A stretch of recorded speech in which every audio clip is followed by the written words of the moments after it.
Hello, you're listening to E-Bible Fellowship's new open form excerpts, and now we present the following excerpt. Welcome to our program. Please go ahead with your call. Hi, Chris. Two verses, please. Mm-hmm. First verse is 2 Kings 19:24. 2 Kings 19 and verse 24. I have digged and drunk strange waters, and with the sole of my feet have I dried up all the rivers of besieged places. And can you take a look at Numbers 24, verse 17? Numbers 24, verse 17. I shall see him, but not now. I shall behold him, but not nigh. There shall come a star out of Jacob, and a scepter shall rise out of Israel, and shall smite the corners of Moab, and destroy all the children of Sheth. So in verse 2 Kings 19, the word digged, I looked that word up, and it's Strong's H6979. It comes up as casted, destroy, and break down, right? But when I looked at the word drink strange waters, is this in view of talking about God suffering from the foundation of the world? And where I know you talked about the soles of the feet, you mentioned that in some of your studies. Because I know that I've listened to your studies about that, and I was talking to another person on the phone about this earlier. But it looks like this verse has a lot of really spiritual meanings. It talks about God, but it also talks about some type of judgment upon God.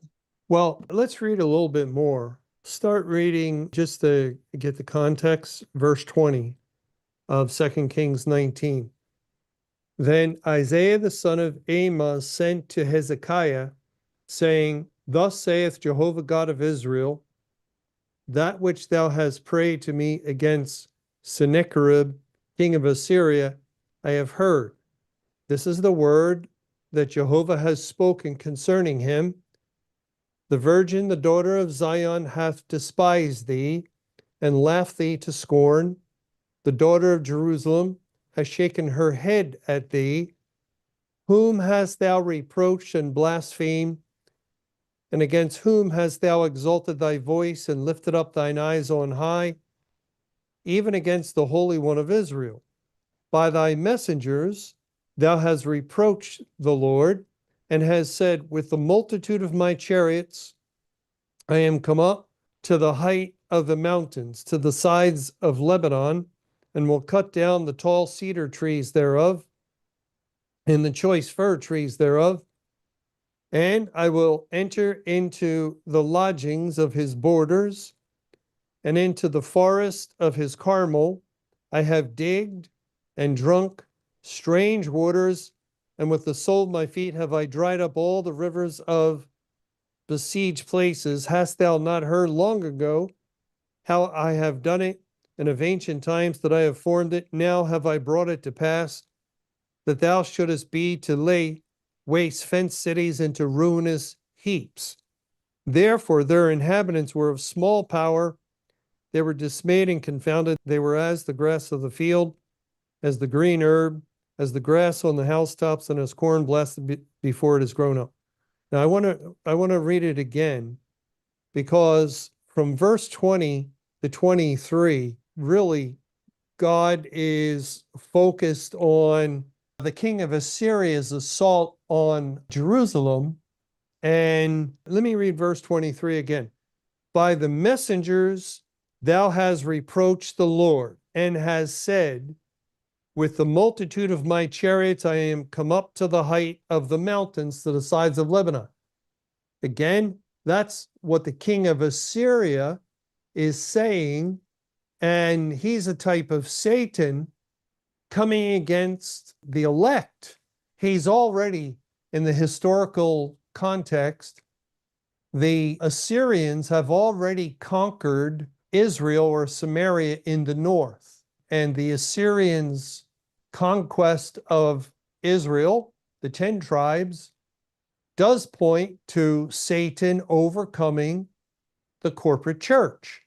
But then he desires more, the king of Assyria, and he wants to overcome Judah, that is ruled over by a good king, Hezekiah.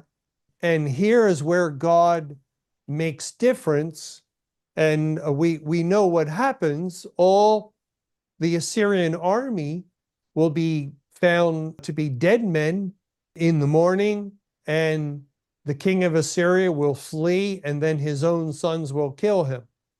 So Hezekiah is a type of Christ, and the people of Jerusalem would have to be a figure of the elect. And so the spiritual picture is that Satan tries to destroy the elect, but he cannot. And it's at that point that God defeats Satan, and even the king of Assyria historically is killed. And I think we can relate that to Satan being loosed, overcoming the corporate church for 23 years.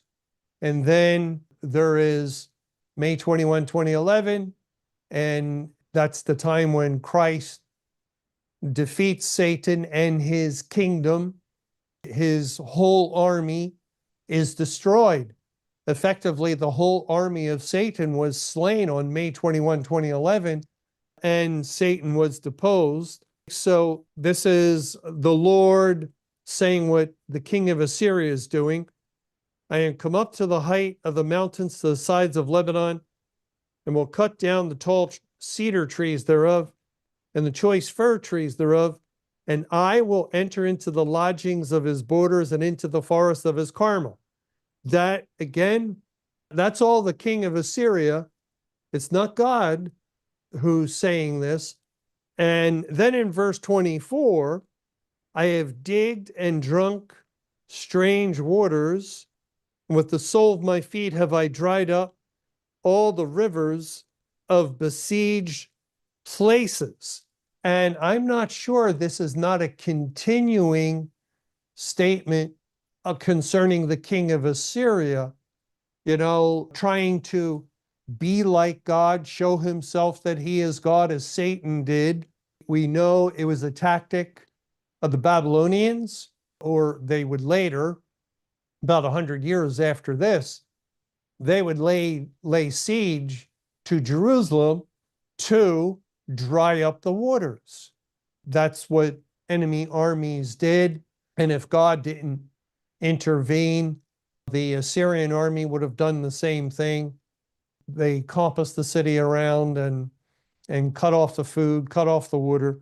So I have digged and drunk strange waters, and with the sole of my feet have I dried up all the rivers of besieged places. It could be Satan using a figure of speech that is the soles of the feet that God has used, that God has told Joshua, right before the conquest, the battle of the land of Canaan, wherever the soles of your feet will step, I will give you the land.